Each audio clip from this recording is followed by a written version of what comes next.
너희는 주의하여라. 모든 탐욕을 경계하여라.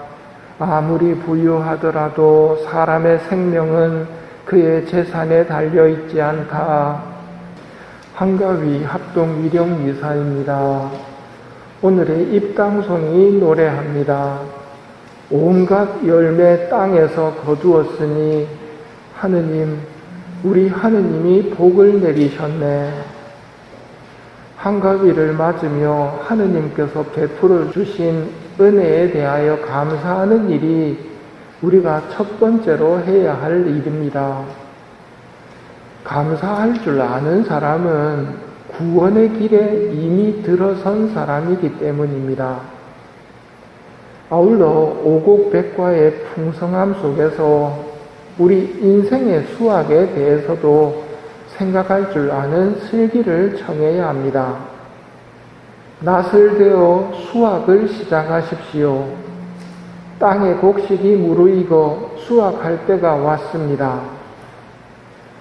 천사가 구름 위에 앉아 계신 분께 외치는 소리입니다. 낫을 대어 수확을 시작하십시오.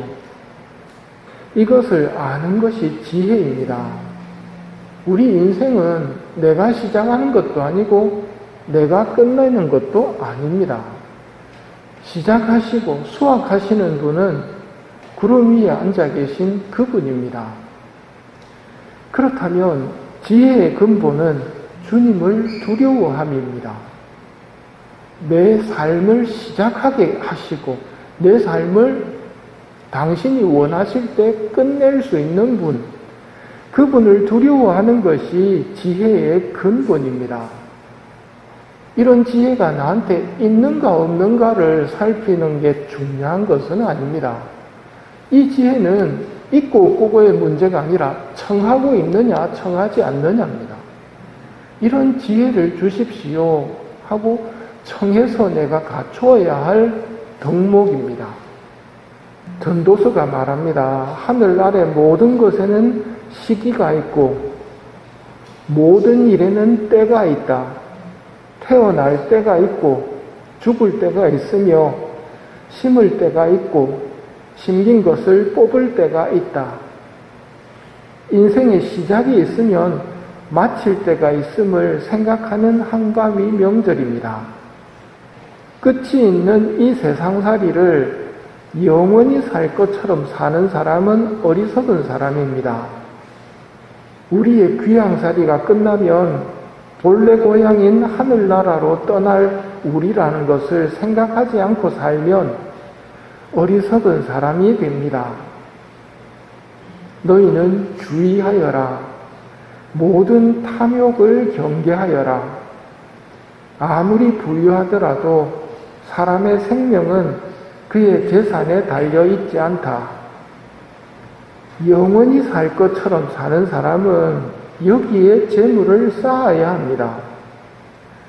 영원히 살 것처럼 생각하기 때문에 재물을 얼마까지 쌓아야 된다는 게 없습니다. 결국 만족이 없이 쌓기만 합니다. 그것이 탐욕입니다. 탐욕을 경계하여라는 말씀은 우리에게 하시는 말씀입니다. 탐욕에 빠진 사람은 꿈을 꿉니다. 곡간들을 헐어내고 더 큰 것들을 지어 거기에다 내 모든 곡식과 재물을 모아두어야겠다. 그리고 나 자신에게 말해야지. 자, 내가 여러 해 동안 쓸 많은 재산을 쌓아두었으니 쉬면서 먹고 마시며 즐겨라. 하늘나라가 본향인 우리가 이런 어리석은 부자의 꿈을 꾸고 있다면 빨리 깨어나야 됩니다. 우리가 하는 걱정이 어떤 게 있을까? 혹시 내가 하는 걱정이 매일 걱정이라면 내일을 걱정하는 사람은 감사가 없습니다. 우리는 오늘을 살아갑니다. 그리고 오늘을 사는데 필요한 은총을 청합니다. 오늘 저희에게 일용할 양식을 주시고 하고 청하지요. 일용할 양식이 있다면 감사를 드려야 됩니다. 내가 청했고 내가 받은 일용할 양식을 놓고 감사드리지 못하는 이유는 마귀한테 속아 넘어가서 내일을 쳐다보기 때문입니다. 올지 안 올지도 모르는 내일을 쳐다보고 있으면 불안해집니다. 그리고 쌓기 시작합니다. 만족도 없이 쌓기 시작하는데 문제는 내가 쌓아가는 만큼 일용할 양식이 필요한 사람들에게서 양식이 줄어든다는 사실입니다. 야생동물과 인간의 차이점 중에 하나가 야생동물들이 오히려 일용할 양식을 청하고 일용할 양식을 먹습니다. 신학교에 닭장이 있었습니다. 한 마리씩 매가 내려와가지고 잡아채 갔습니다. 그게 야생동물입니다. 왜 한 마리만 갖고 갈까요? 인간들은 낚시하러 가가지고 필요한 만큼 낚시하지 않습니다. 씨를 말린다고 해도 걱정하지 않습니다. 저희망으로 싹 훑어가지고 돈 벌 생각으로 그냥 자원이 고갈되든 말든 후손이 어떻게 되든 자기만 생각합니다. 탐욕을 조심해야 됩니다. 모든 탐욕을 경계하여라. 감사할 줄 모르고 쌓기만 하는 삶, 그 삶이 탐욕에 빠져든 삶입니다.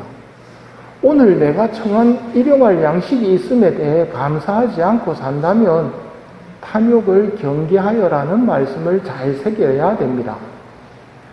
어리석은 자야, 오늘 밤에 내 목숨을 되찾아갈 것이다. 그러면 네가 마련해 둔 것은 누구 차지가 되겠느냐? 이 말씀 앞에서 끌려가면서 비로소 제정신이 들겠지만 늦었습니다. 기회가 있을 때 추수의 권한이 있으신 분, 오늘 밤 내 목숨을 되찾아 가실 수 있는 분, 그분 앞에서 내가 어떤 존재인가를 알고 예의 범절을 지킬 줄 알아야 됩니다. 나는 내 생명의 주인이 아니라는 것을 알고 살아야 합니다. 나한테 허락된 재능과 재물도 나만을 위해서 쓰라는 것이 아니었다는 것을 알고 살아야 합니다. 자신을 위해서는 재화를 모으면서 하느님 앞에서는 부유하지 못한 사람이 바로 이러하다는 교훈을 새기며 한가위를 보내야 합니다. 우리의 영원한 명절은 하늘나라에서 진짜 시작될 것입니다. 지금은 그 희망을 가지도록 주시는 맛보기입니다. 둘째 독서인 묵시록이 말합니다. 그렇다. 그들은 고생 끝에 이제 안식을 누릴 것이다. 그들이 한 일이 그들을 따라가기 때문이다. 굉장히 중요한 말씀입니다.